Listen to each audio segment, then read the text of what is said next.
Good afternoon, everyone, and thank you for joining us for another live event here.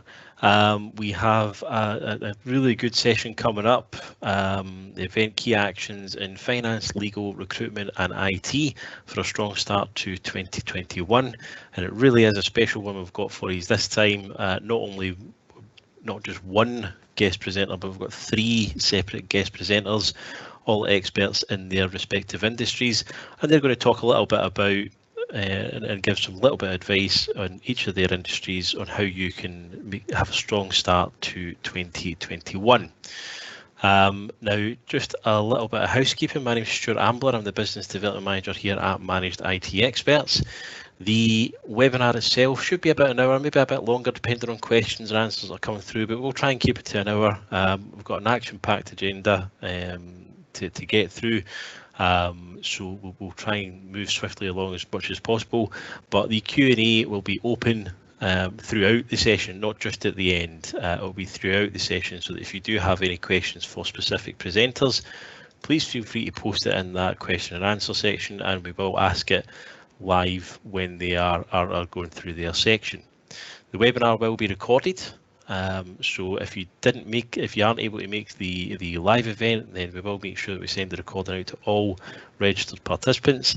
So don't worry if you can't make it. And if you do have any questions or any further questions after the webinar, specifically around the webinars that we host here at Managed IT Experts, please feel free to send me an email, stuart@manageditexperts. So moving on, I'd like to introduce our 3 guest presenters. They'll all be taking turns in that specific order, actually. So first up will be David Charles from AD Plus Accountants. He's the marketing manager there. He'll be talking to you about a few quick wins in finance and your accounts that you can do to get a strong start to 2021. And we'll then have Amy McKenzie from Harper & Cloud. And Amy's a business lawyer who'll be giving you some legal tips around what you can do with documentation and company structure. And then we have Jim Gallagher, the director at Titan Recruitment, who will also be talking about the recruitment side of your business and what you can do to have a strong start to 2021 with different ways of working your recruitment. So the agenda here, as I said, we'll have David Charles up first. He'll be giving a few tips on how to improve the financial results of your business and find immediate cash flow boosts. Amy will then be talking about business critical issues as we move towards a kind of post-COVID world and changes to current business operations.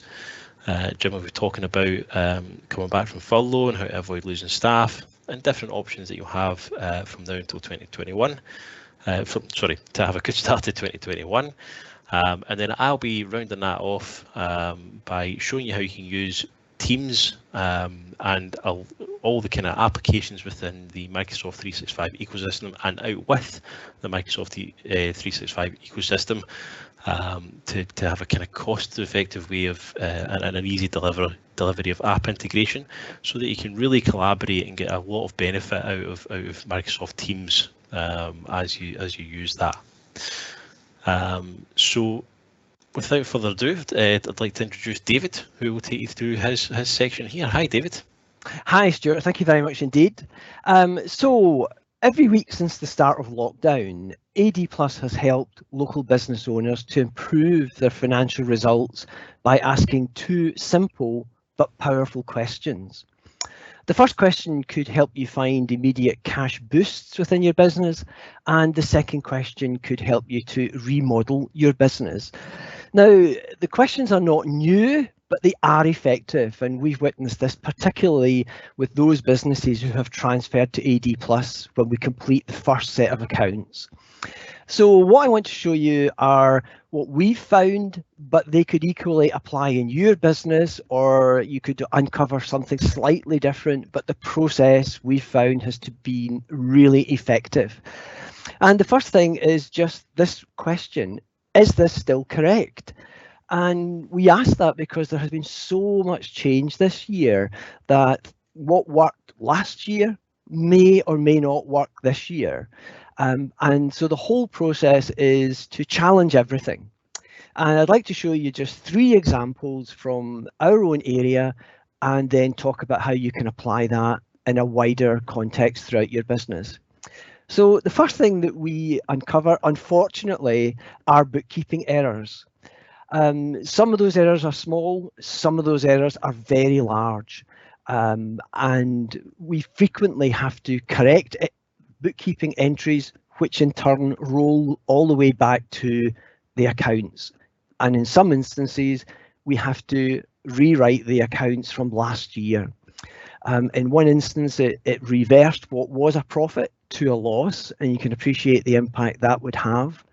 So the first thing we would encourage you to do is check everything in terms of your bookkeeping. Don't assume that the way you're entering is correct.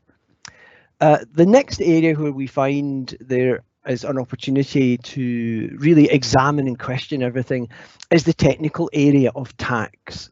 And we find that we uncover errors in VAT, corporation tax, PAYE. Tax is so complicated now that it's easy to make mistakes, and we find regularly we uncover mistakes. Thankfully, often when we do correct those mistakes, we're able to obtain a refund for the client in question. And now the next area where we have found several opportunities where there are errors and opportunities to improve is in terms of misunderstandings that creep in. Most businesses are working flat out. Most business owners have no spare time, and very rarely do they get the opportunity to go back and check things. The space created by lockdown has allowed many business owners to go back and look at things, and we've found there are lots of issues have changed. Who was your best client last year may not be your best client this year. The product line that was the most profitable may not be the most profitable. And equally, we often find that all those little changes result in the overall gross margin having shifted from what the business owner or the management team thought. And in one example of a client who transferred to us, that resulted in a really substantial drain on the business. The gross margins were much lower than they thought, and that was causing a constant drag throughout the business. It seems as though the business never had enough cash, it was constantly borrowing. And the core issue was, when we looked into the whole costing, the margins were significantly lower than were being built into all the budgets. So these are things that we found in our technical area of accounts, tax, VAT, payroll, but the same principle could apply in any aspect of your business. So much has changed that we would ask you to challenge everything with this approach. Is this still correct? Because all these errors that we have corrected have resulted in quoting at the correct rate, cash injections, the really strong basis on which to move the business forward. And in summary, what this does for the business owner is to allow him or her to be confident in their decision-making process. We find frequently business owners are really, really nervous about making decisions because they're not confident that they've got accurate, up-to-date financial information. And regrettably, we see that's often the case with businesses when they transfer to us. A really thorough process allows us to say that we will deliver accurate, up-to-date financial information and allow business owners to confidently make decisions. So that's the first question. The next question is equally powerful. And this time, what we would be asking is there a better way? Now, what we mean by that is, in the light of all these changes that have taken place, your business model may have to change. In some instances, it definitely has to change. But we're trying to be realistic about this. We're not saying this is a blank sheet of paper, throw everything out and start from scratch. It's not that. You've got a business, circumstances have changed. There may be a way in which you have to change your business. Now, this came about during the conversations we were having with business owners about cash flow forecasts to support additional finance. And we suggested to the business owner, look, instead of simply rolling forward the cash flow forecast with the business being either a bit bigger or a bit smaller, let's acknowledge all the changes that have happened, and let's just see, can we re-engineer the business to be better suited to the current circumstances? And whilst I can't share with you the confidential discussions that took place with clients, what I can show you are 3 examples which illustrate this process. And these 3 examples are in the public domain. So the first one is a local business. Now, Greg, who owns this business, has been really open about how the events business was torpedoed by the lockdown process. And he was equally clear that he had to find a way to survive. He had to find a way to adjust this business. And what you see now is the new business that he talks about openly. So his sanitizer guys was able to capitalize on all of the equipment and machinery and experience and expertise that Blue Parrot had in creating all sorts of displays for events. All of that could be readily adapted to produce custom sanitization stations. A great way of taking an existing business and altering it to the current circumstances. So another one, which is in the public domain, is a travel business. And as we all know, travel was equally torpedoed.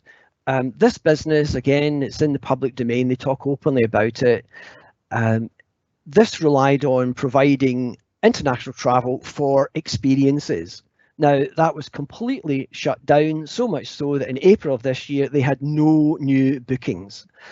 So like the sanitizer guys, the owners took a look at the business, what experience, what expertise, what resources did they have? And they realized that those experiences could still be offered, but on a local basis. So instead of flying somewhere, why not stay local and capitalize on those? So a great example of how they were able to re-engineer what they had and transform from no bookings in April to 50 million of bookings by July.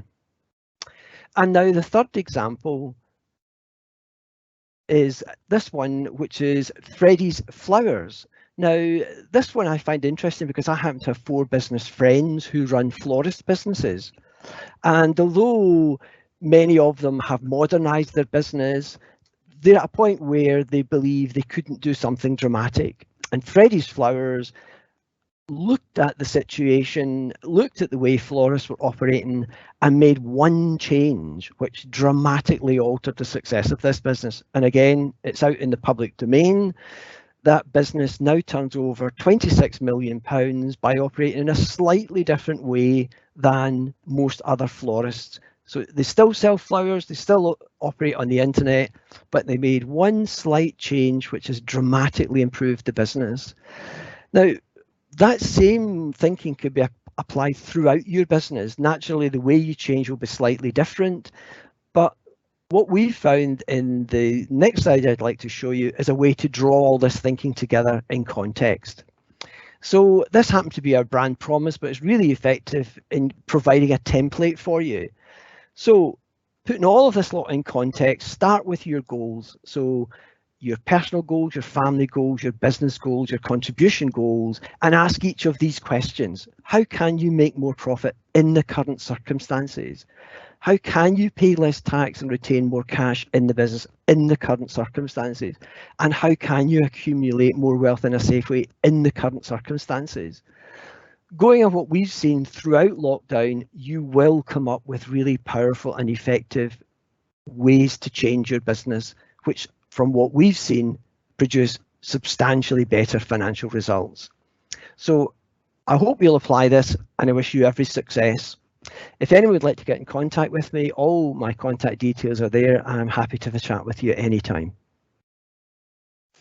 Fantastic, David. Thanks very much. Some really great insights there, and great tips that the viewers can take away for definitely having a look at what they can do for starting 21's. A few good quick wins in there. So moving on next, if you do have any questions for David, please feel free to put them in the Q&A. I'll keep an eye on it, and if I don't get anything answered at the moment, we'll do a little section at the end where we'll go around all the presenters and ask questions that we've missed. And if we don't manage to get to any of your questions, or if you've asked a question, don't get to it throughout the presentation, then don't worry, we will get in touch after the event and answer your questions. So please feel free to use the Q&A that's available there. Okay. So next, I'd like to introduce Amy from Harper McLeod, who's going to take you through some legal tips and a legal perspective for a strong start to 2021. Hi, Amy. Hi, Stuart. Thank you very much. Okay, so good afternoon, everyone. As Stuart mentioned, I'm Amy Mackenzie. I'm a business lawyer at Harper McLeod, and today I'll be focusing on the legal matters which every business owner ought to be considering at this time. So, as we all know, this year has brought with it a great deal of change and uncertainty. However, in my experience, certain clients have actually used the last 9 months as the catalyst to review and put in place the required structure and protection which is appropriate for their business in their particular sector. So as we move towards hopefully move towards a post-COVID world, what is it we can be doing now to strengthen our businesses? So, in response to that question, I'll talk through what I've categorised for the purposes of this talk as the 5 Ps. So that's protection, people, property, product, and promotion. So in terms of the first heading, protection, I think it's helpful to think about this from an internal and external perspective. So I'd like to talk firstly about protection from third parties, so external protection. Now, if you aren't already a limited company, think about incorporating your business. I'll talk through some of the key advantages of this, but please note that this list isn't by any means exhaustive and there are other advantages to incorporation. So the first key advantage is having the benefit of limited liability. Limited companies bring with them, as the name suggests, limited liability. So, whilst sole trader and partnership businesses bring a much greater level of exposure. So subject to not having given any personal guarantees and subject to compliance with insolvency legislation, which for the purposes of today I won't get into, but in short, what I'm meaning by that is, no wrongful or fraudulent trading, then a shareholder's financial liabilities will be limited to the amount of unpaid shares that they hold. So this means that individual shareholders are not therefore liable for the debts of the company.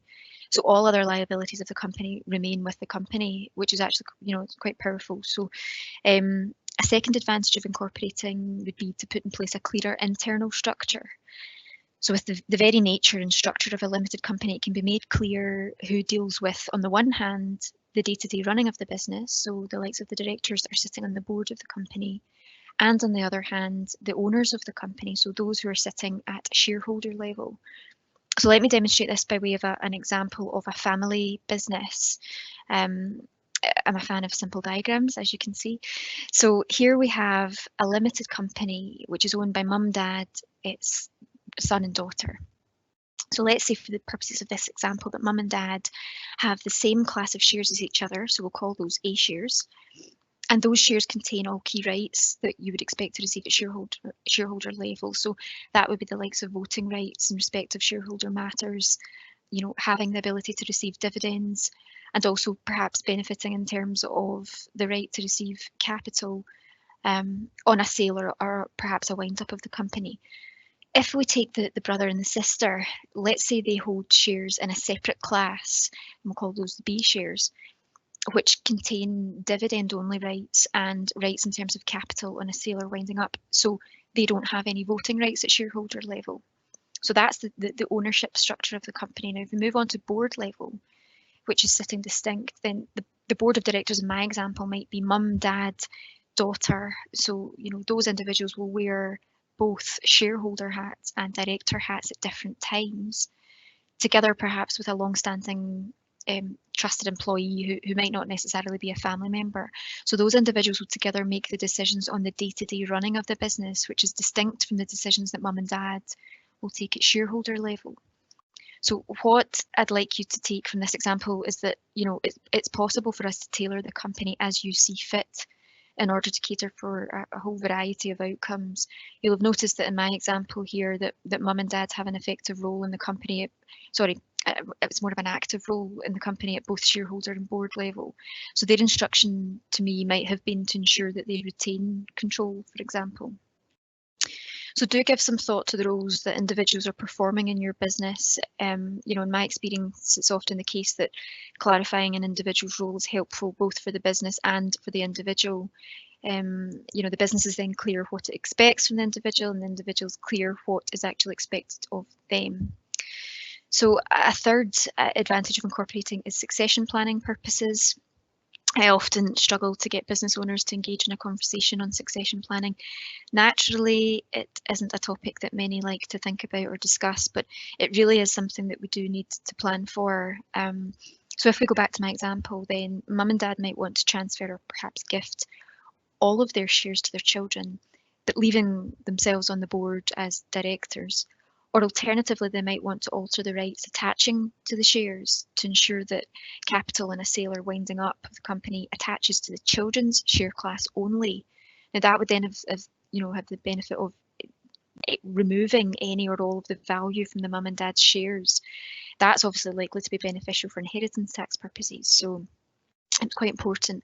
So given my firm doesn't provide tax advice, we would always suggest you seek tax advice on matters such as these from your tax advisor, who we then work closely with to ensure that our documents stack up with the tax advice that's been given. And the final advantage of incorporating that I'd like to mention today is third-party ownership, which could include an external party investing in the company, or indeed an internal party such as an employee. So if I focus on the internal aspect, in particular employee incentivisation, then with a limited company, share options can be offered to employees, perhaps as a reward to those who have performed very well over the past very difficult year.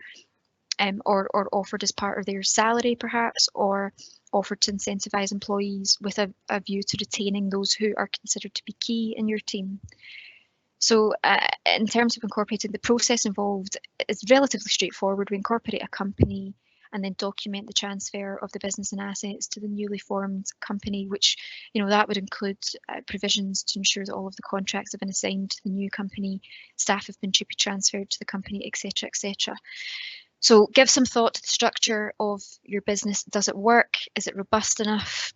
If not, we can do something about that. So I'd also like to talk briefly about insurance under our external protection subheading. I'm sure you'll all have seen in the press these ongoing cases at the moment, court cases regarding the extent to which businesses are covered under business protection insurance. So check your policies are in order. Do you have sufficient cover, or are new policies required? Are you protected from a key person perspective, etc. So still within our protection heading, I've talked about protection from a liability or external perspective. However, I'd just like to touch upon internal protection, which really would be protection or regulation amongst owners. Now, that regardless of whether you trade as a limited company or a partnership or otherwise, I would ask you to consider your business's governing documents. Now, these might include articles of association. That's the key governing document of a limited company. Has a new class of share been introduced, which ought to be referred to, or has the composition of the board changed, which has impacted decision making or meeting protocols.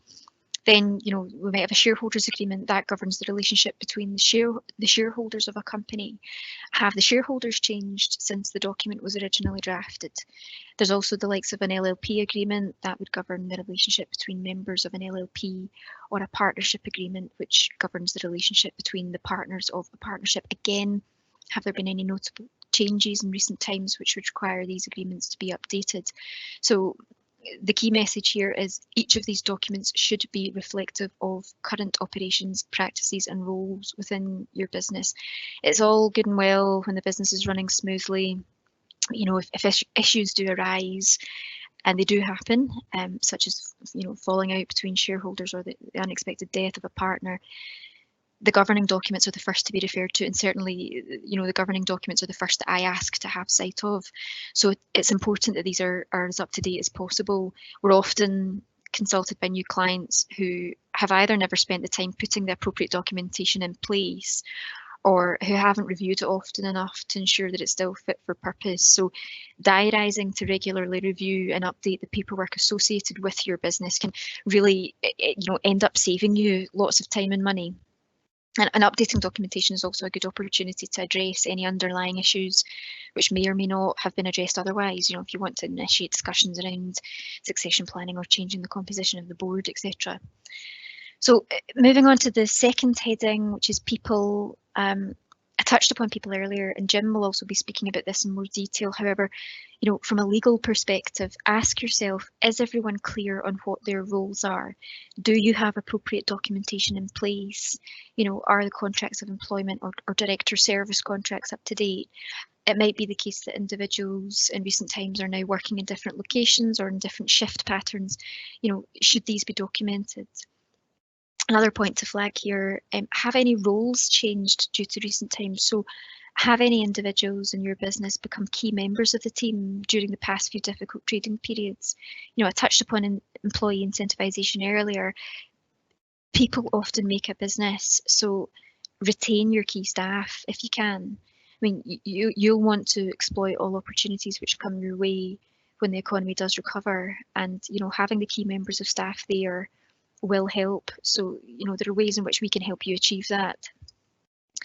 A final but important point to flag under this heading is to ensure that you have the appropriate notice periods and post termination of employment restrictions in place, and that's in the event that one of your key people chooses to leave. So often generic paperwork for the more junior members of your team isn't appropriate to be issued to the senior members of the team. So think about this, can the company get its shares back if an individual who holds shares chooses to leave? And certainly in my experience, paperwork often doesn't document the clawback of shares from an employee correctly. This is something that we do see a lot. So, whilst certain individuals might be a real asset to you now, they can also cause a great deal of damage to your business if the terms of their exit aren't properly contractualised. So please give some thought to this. Moving on to the third heading, which is property. So I'll just touch upon heritable property. It's an obvious one. Ensure you have up-to-date and appropriate lease documentation in place. That's whether your business is landlord or tenant of the premises. So, when carrying out due diligence exercises, clients are often surprised to hear who is on the hook for dilapidation or insurance or maintenance costs. So, make sure your lease is clear, who is responsible for what. To the extent you're landlords, please make sure the title to the property is registered in the correct name, whether that be in an individual's name or in the name of the business. Moving on to non-heritable property. Now, this is critical in this environment to ensure really that your business is protected from an intangible property perspective. So, is your domain name in your name or the name of your business? Think about also buying all other similar domain names.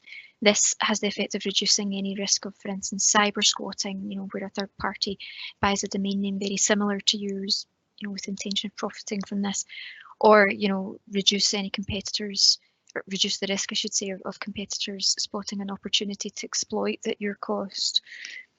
Does the copyright of the website belong to you or your business? Is it worth trademarking your brand or trading style to guard against infringement? Another biggie just now is your business registered with the ICO, the Information Commissioner's Office, for data protection purposes. And another point to flag is with the whole Debenhams closure, a whole load of people went on the website in order to buy themselves a bargain. The website crashed, which is a complete disaster. So make sure your back office infrastructure is functioning and that it's as robust as it can be during these times. So if I move on now to more operational matters, product, cash is king. Think about your credit control procedures. Are your credit control or cash collection procedures satisfactory? Be on top of these, have robust processes in place. Prudent management of your business is being solvent, and that in itself allows for liquidity, which of course is important in order to have sufficient monies available to meet the challenges ahead. But liquidity then in turn leads to sustainability, which is really just positioning the business, to ensure that the business comes out of this pandemic in the best possible shape. So, whilst we're talking about solvency, a number of temporary measures were put in place in March 2020 in response to COVID. This included suspension of directors' liability for wrongful trading. So that would be where a company was in financial difficulties as a result of COVID. And the first period of suspension was effective from the beginning of March, so 1st of March to 30 September 2020. Now, there has been a reinstatement of wrongful trading rules since the 1st of October. Now, that means that directors can again be personally liable for continuing to trade and incurring new debt in circumstances where they knew or ought to have known that the company might not be able to avoid insolvency. So, do not underestimate your credit control procedures. Don't underestimate the importance of these. Commercial contract considerations, just to point out here that consider your business's current contract terms with suppliers. Are these accurate? As David alluded to earlier, can you challenge anything? And then also consider your business's own terms and conditions. Are these fit for purpose? Does your website contain up-to-date T's and C's if these are different? Having robust commercial contracts in place, I think, is key. It allows for management and mitigation of risk, and it ensures that the boundaries of your relationship with your customers is clear, or are clear, I should say. That then leads me on to the final heading, which is promotion. That's selling your products or services, selling your business. Is your website up to date? Particularly these days, everyone is, websites are crucial. Does it contain the information that it should? Are you using appropriate social media channels? I mean, I can certainly say that in our business, we're using social media in a far more sophisticated and targeted way than we had done previously. Are you marketing your business correctly, keeping track of changing consumer behaviours? If you aren't doing these things, perhaps make time for this now. So I've covered a lot of ground there at a pretty high level, but hopefully there are a few tips in there that you each find to be of use, both now and when we do enter into a steadier state, whenever that may be. If anyone has any questions, I'd be more than happy to answer those now, or alternatively, please feel free to get in touch separately using the contact details on screen. Thanks very much for listening, and I'll hand you back to Stuart. Fantastic, thanks very much, Amy. A lot of really good information for the attendees to take on board there. As Amy said, if you do have any questions, please feel free to contact her directly, or the chat is open as well, so the Q&A is open, so we'll be monitoring that, and we will grab all the questions we can at the end and go through them there. So next, I'd like to introduce Jim Gallagher, who is from Untitled Recruitment, and he's going to take you through some information that might help you with your recruitment. Hi, Jim. Afternoon, Stuart. Thanks for having me this afternoon. I'm really glad to be here to talk through a few strategies that people can put in place for their business for making sure that when it comes to recruitment and retention of staff, that they're not caught on the back foot as we go into 2021. What I'm going to do is just quickly go over a quick summary of what we witnessed from our point of view with ourselves and with clients of ours in 2020 during the pandemic. We recruit across a number of different sectors, mainly freight and logistics, manufacturing and engineering, and office services and HR. Now, each of these areas were all affected in different ways throughout 2020. Obviously, COVID-19 had a huge impact on employment and recruitment throughout the year. Many permanent placements and temporary placements dropped sharply from our point of view. The job retention scheme did mitigate job losses quite a lot after an initial knee-jerk reaction when some redundancies were made. It managed to save quite a few jobs, and the flexible scheme that followed that has allowed many numbers of staff to return to work in some capacity while business levels have been affected, in the hope that they'll return permanently and full-time in the next year. The numbers of use of that scheme are falling quite a lot these days. The figures are showing that the use of the scheme has dropped quite significantly, and hopefully that continues and people return to work going into 2021. From our own experience at Titan, we certainly saw a sharp drop in placements throughout the year. However, we did see that quite a few temporary and contract workers remained in position in our manufacturing and engineering sector, which, you know, to some degree managed to remain quite resilient throughout the year. They did have some supply chain issues and interruptions, but mainly getting through materials. But other than that, a lot of work did continue throughout the year, thankfully. And demand is rising again from our point of view, both in logistics and manufacturing. The logistics and international freight, again, was very challenged, but it's a resilient sector, and quite a lot of people, although were sent home on furlough, were able to work from home and are now returning back to the workplace in some capacity. We're quite confident going into 2021 that all talk, you know, main talk of a big recession and a long-term recession could be avoided, given that quite a few sectors have reported that sales and revenue generation wasn't quite as badly affected as others. For example, new car sales, the housing market, retail, online sectors, and a lot of trades have reported still very good years in terms of revenue generation. What's been proved is that British consumer, if they can't spend their money on one thing, then they'll tend to spend it on another, and that tends to have been cars and refurbishments of their homes and gardens this year, which is quite positive as we move into 2021, in the hope that the recovery can be quite quick.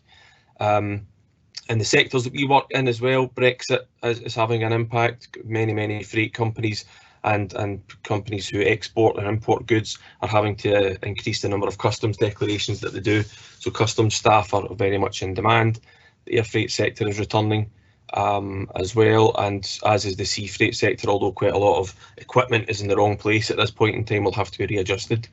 What I really want to focus on this afternoon, though, is just some tips and some guidance so that you don't get caught on the back foot, and when it comes to staff and recruitment as we go into 2021.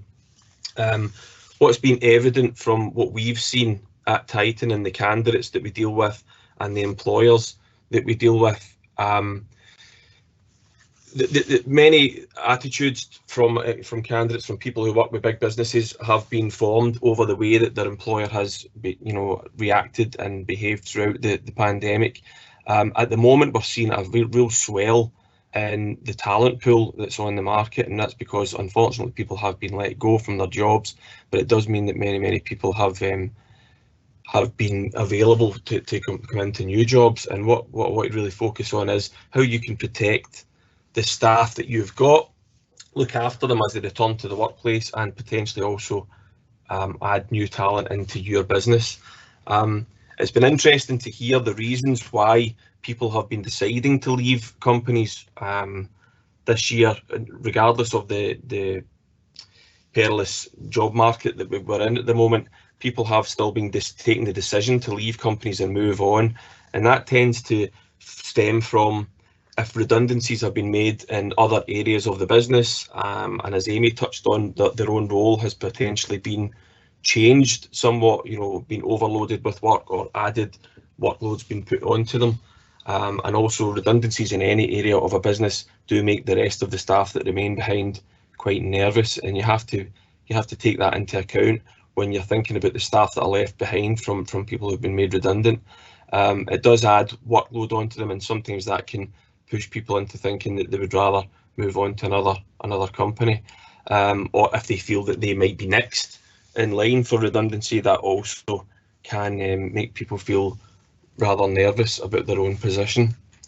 When you've got people who've been working from home or returning from furlough, it's very important. What we've heard is it's very important how you bring them back. Obviously, earlier in the year, there was a big rush to claim that the office positions might be a thing of the past, and working from home was going to be the new future and the new normal, as people were saying. But I think that's quickly changed back again, and that has been dispelled quite widely. And what we might end up with more so is a position where we have a more flexible approach to people who work in office positions or that are able to work remotely, in so much as that you might not work your traditional Monday to Friday 9 to 5. You might work more of a condensed hours, or some days at home and some days back in the office. And it is very important as employers that you take this into account when bringing people back from a period of working from home or on furlough. What's also important is that you take into account that they've maybe been away from the workplace and away from their colleagues for some significant time, and that may have had an impact on their mental health in some way. And bringing them back into the workplace, you do have to take that into consideration. On a number of groups that I've been a part of, and we're speaking to employers, this is something that is really a serious matter that every employer should take into account as people are returning to work. And I think also communication with your team. Talk to them about the possibility of flexible working coming into their role. If it works for them, if it works for your clients, it might be something that you could look to offer, because you should also think on, is your competitors going to maybe be offering this option to staff, and would that possibly attract your staff away to any competitor business? So I think that thinking about supporting your staff as they return in both their mental health, how they're feeling about coming back into the workplace, and how that workplace and how that culture is going to look moving forward, should certainly be something at the front of your minds. I think from the feedback we've received, more candidates than not would prefer some sort of flexible working arrangement than going back to the traditional Monday to Friday 9 till 5. Added to that, I think when you're thinking about bringing new staff into your team, as well as looking after the people that are there, being progressive and moving into 2021 on the front foot, I don't think you should put off, if you can, any attraction of new staff and new talent into your business for fear of maybe recession or anything like that. I think if the talent is out there just now and you can possibly bring them in, it's a very good time to bring in new people and fresh talent into your business. And there are various ways that you can tap into the market there. There's a lot of support available and funding available for different types of positions that people recruit for at the moment in our markets. I know certainly the government has got grants available for anybody who is going to be doing customs related work. You can go onto the gov.uk site and access quite significant funding to help with the cost of recruitment and wages for people in those types of roles. You've also got the Kickstarter scheme and various other DWP-led training and induction type grants that are available for new staff. What I would also advise is that potentially looking at the talent that's coming out of other sectors that have maybe been badly affected by COVID-19, when you can think about the skills and transferable skills predominantly that these people can offer your business. We've noticed that quite a few employers that we deal with, more so these days, are thinking about soft skills, how people will fit into the current team they've got and the dynamics they've got, as opposed to purely on technical skills and experience, which can over time be trained and taught. I think a lot of companies are now thinking more about how that person can fit in with their business and their values and their goals, and they can train the rest. So I think you could give plenty of thought to that the next time you are thinking about bringing on new staff. There are various ways that you can bring new people into your business as well. A lot of people are a little bit nervous about bringing on new staff and making that commitment just in case 2021 is volatile the way 2020 was. But what I would also ask you to think about is the different ways that you can maybe bring new people in. There's fixed term contract offers that you can make people, where you can offer them an initial 6-month contract or 12-month contract and see how they fit in with the business and see how they fit in with your values and your client base and your other team members. You can bring them in on temporary contracts, ongoing contracts, which are becoming more and more common. The commitment level from the employer is not quite the same, but it also lets you see people in work and how they perform on an ongoing basis before you make that permanent commitment. And of course, there is always still the permanent offer. As I said before, there is a lot of talent on the market just now. Maybe you could think about the type of positions you could bring them into rather than wait and maybe see your competitors bring that talent into their business and give them that edge. So I think moving into 2021, you don't want to be caught on the back foot and maybe be understaffed or have your staff with a low morale.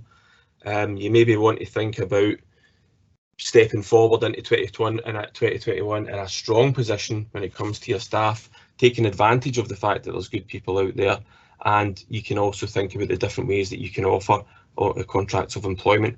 If you are feeling a little bit nervous about it, maybe the fixed term contract would be of value to you.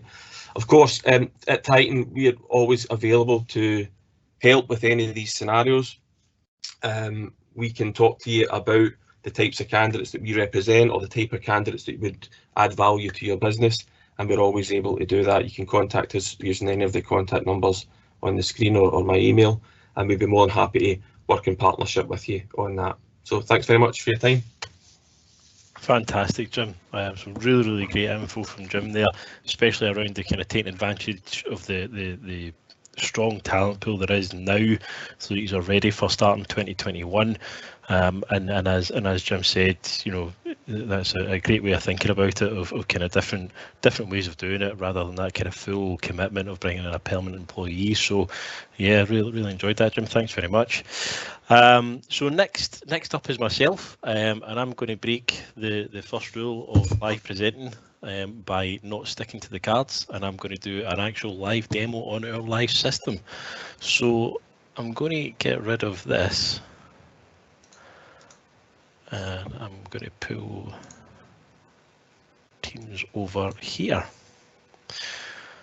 Okay, so you can see up here, I'm going to talk about Microsoft Teams. So David talked about how to get your business into a position where you can start making investment and make cash flow a bit better.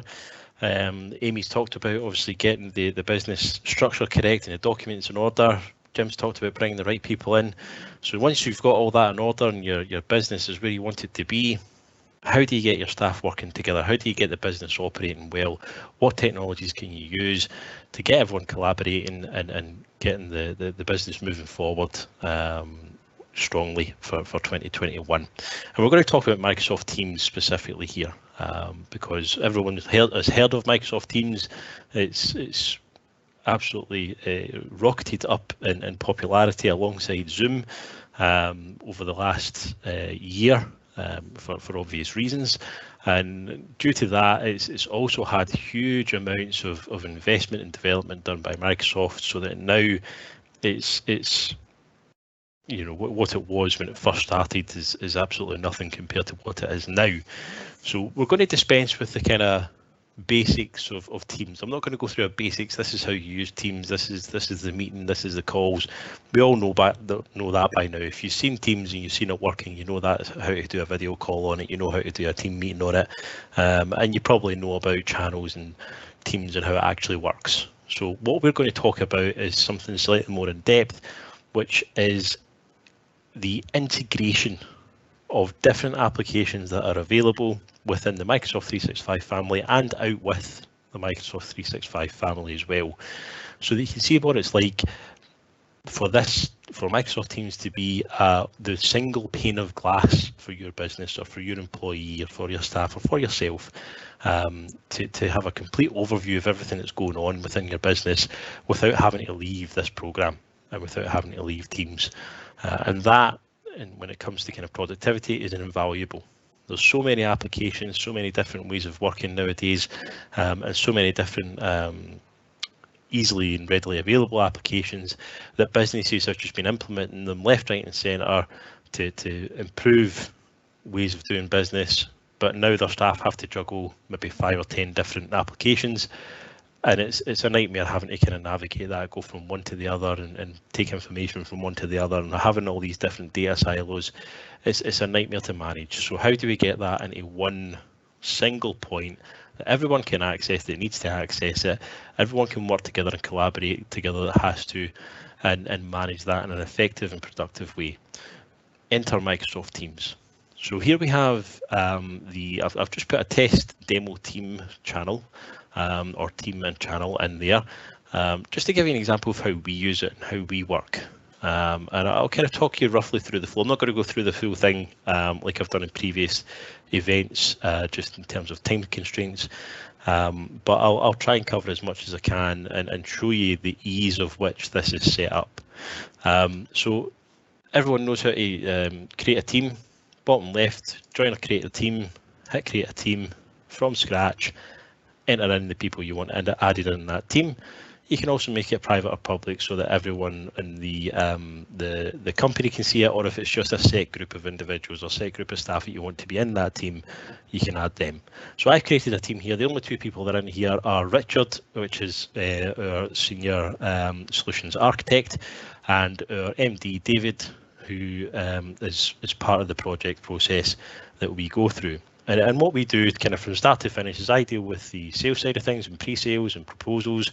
So I'll use Bookings, which is a Microsoft application that allows external people to make bookings onto my calendar.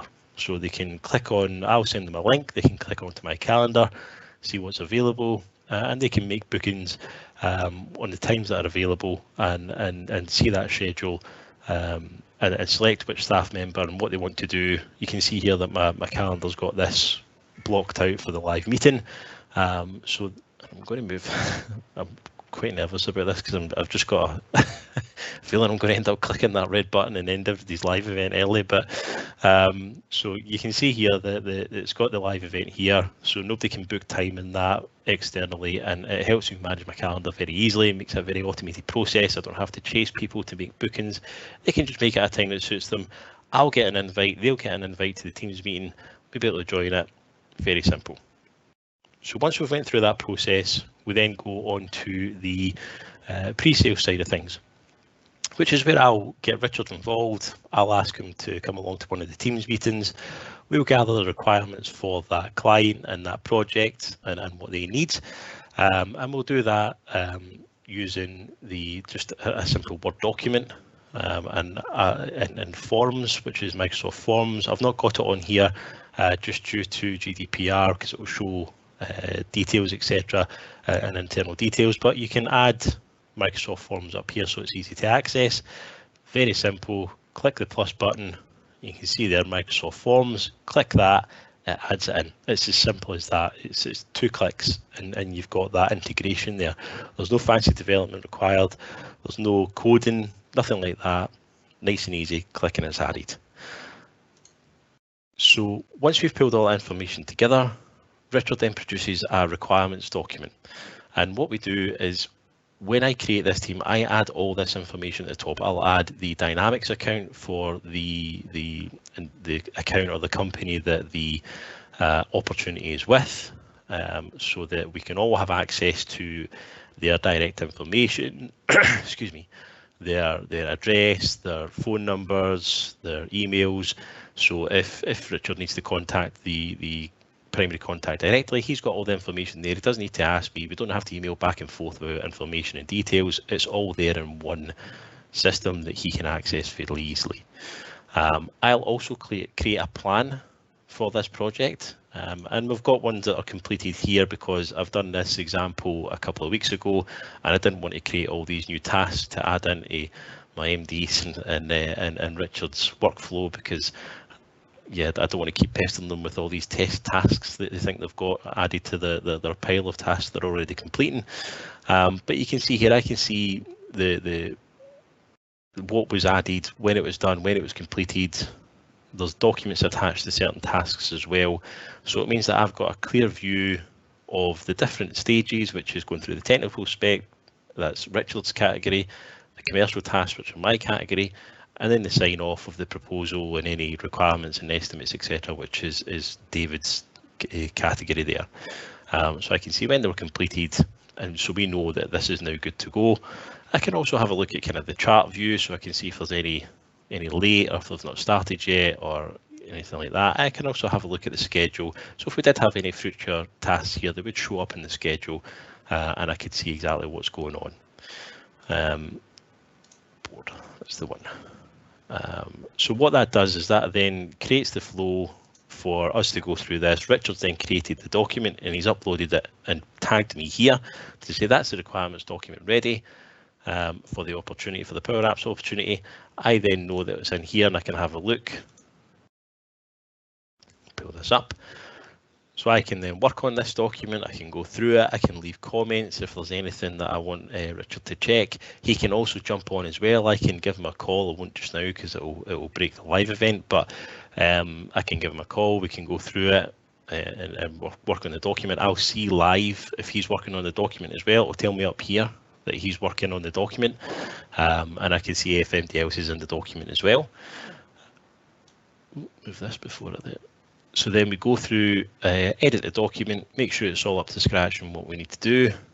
We then send this out to the client for sign off, which is one of my commercial tasks that you've seen.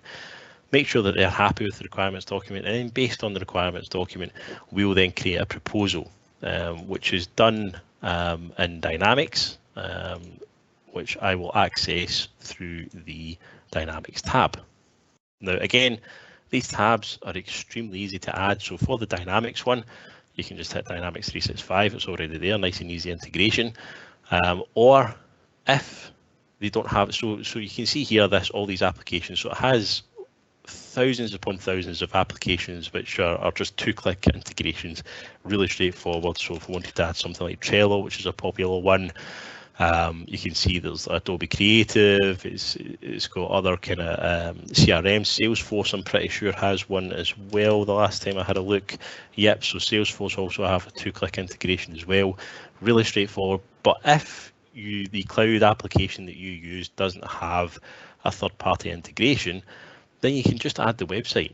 So for instance, we have a cloud application we use called ShareKits, and what that does is this allows us to share proposals with clients, and it gives us live information on that proposal. So when they clicked it, how long they spent on it, what pages they looked at the most. So it gives us really good information in terms of engagement for that proposal. So I get notifications anytime they look at it, so I know when. That's a little kind of subliminal prompt for me to then contact the client or the prospect shortly after to say, how did you find the proposal, etc. And it's fresh in their minds. But it doesn't have a app integration to Teams. So all I did was basically hit the add tab, hit website, renamed it to ShareKits, and then added in the specific link for that. And now I've got access to that as a tab. It's completely seamless. It's that specific proposal, so I copied out the link for this specific proposal so it doesn't take me into the overall website there. So I can see everything that's going on with that third-party integration. And as I say, you don't have to have any kind of fancy third-party app. It's just a case of copy and pasting the link from the browser. Really straightforward. No code, low code, so it's really simple and very cost effective to get set up. So I've managed to set this all up without one bit of help from any of the technical guys, which is a plus for them, because I stopped pestering for all these technical queries. And yeah, so that I'm just conscious that I would kind of go into more detail and start talking about the process in a bit more detail and some automation tips that you can use, and so there's a lot of this stuff can be automated, creating the tasks, creating the plan, the documents and the prompts for each individual staff member. All of that can be automated, but that's a bit more of a kind of detailed presentation, so I won't go into it right now. But if you are interested in any of that, and if what you've seen here, if you want to find out a bit more about it, or if you feel you're maybe not using Teams effectively, then let us know. But you know, this is a quick and easy way and a really quick win that you can have your team and your staff members collaborating and working really productively for first 2021, and it can be done extremely quickly. So it's extremely cost effective as well. So without a doubt, it's a way you can have a strong start to 2021. So yeah, so I think that's everything from myself just now. What I'm going to do is I'm just going to flick this back over here. I'm going to stick the slide back on with my details. So if you do have any questions at all, oh sorry, just to tell you a bit more, I should probably tell you a bit about the company as well. So Managed IT Experts, we're a Silver Cloud partner of over 15 years experience providing this sort of service, especially digital workplace solutions and digital transformations. If you'd like to find out a bit more about any of that, please don't hesitate to contact us. My contact details will be on at the end. I'm just going to quickly check to see if there's any questions. I'll just have a wee look. Oh, where's that? There it's there. Okay, so there has been a couple of questions. Guys, I'm going to bring you back on and put a couple of these in the hot seat. I do apologise. But we've had a question in for David at AD Plus. And the question is, what are your thoughts and predictions for taxes going up in the years to come when the government will try to clear the COVID debt, and how can businesses prepare for that? Well, the Chancellor's already made it clear that the debt has to be repaid, so there's no question that taxes are going up. How can you prepare? Well, it really is looking at your margins. That's where everything comes from. So we would recommend that you start with cash. Cash is first. That's the lifeblood of your business. You have to have effective cash processes. Next, you look at your margins. If anyone's interested, I'm happy to talk with you about how you can improve margins. Next, improve the whole efficiency of your business so that you retain as much as possible of that gross margin trickling down to net and start to build up reserves. So very simple overview, but if anyone's interested, I'm happy to talk in more detail about it. Brilliant. Thanks very much for that, David. There's also been a question for Amy. Now, Amy, the question is, how feasible is it?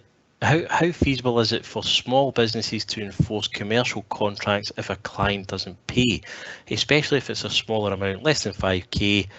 And also, do you predict that defaults will be on the rise once the furlough scheme ends?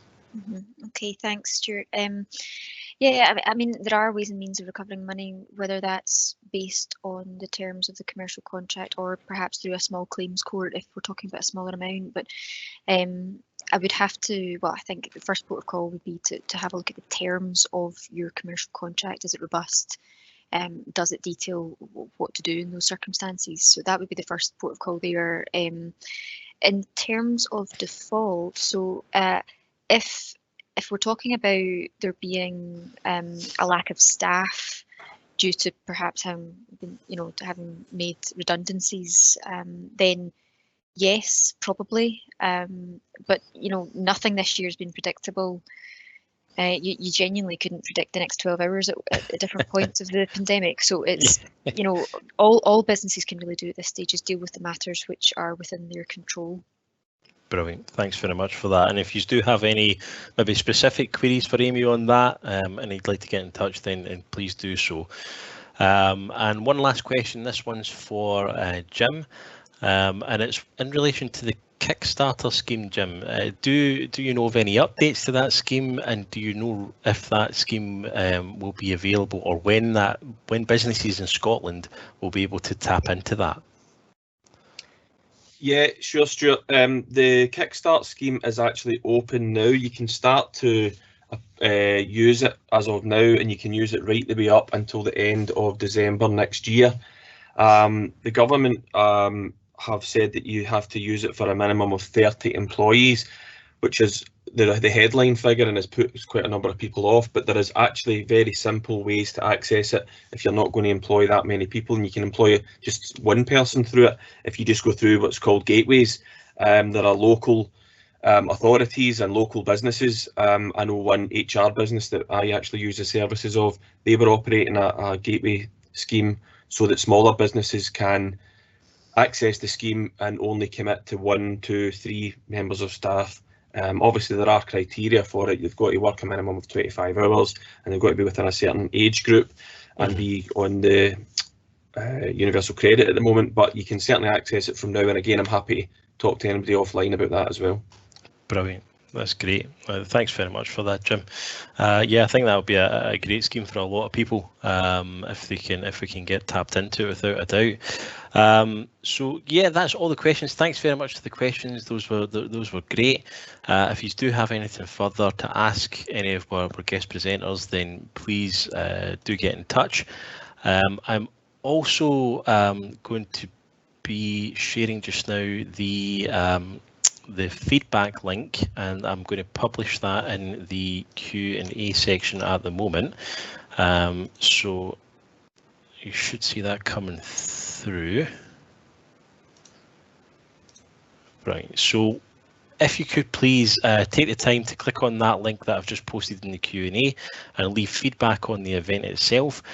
We are planning to make this this kind of joint event with myself, Jim, Amy and David an ongoing series. So the next one that we're planning to do will be towards the end of January. So please keep an eye out for the information coming through on that, and make sure you get registered as soon as possible because places are limited. And thanks very much for all that. So thanks very much for your time. Thanks very much to all our guest presenters there. That was fantastic. All went very smoothly, which is great. And if you do have any questions about the event, or if you'd like to see, if you have any questions, I've never asked this before, but if you do have any questions about hosting live events like this on Microsoft Teams, because you can see that's what we're doing, we're using Microsoft Teams to host these live events. So if you do have any questions around doing that or what's involved there, then please get in touch, because it's something we'd like to kind of have a look at in a bit more detail with anyone who's interested. But yeah, thanks again to all our presenters, and thanks for your time, attendees. Please take the time to fill out the Q&A. We'll be looking for that for any suggestions you have for future topics. And yeah, so thanks very much for your time, everyone.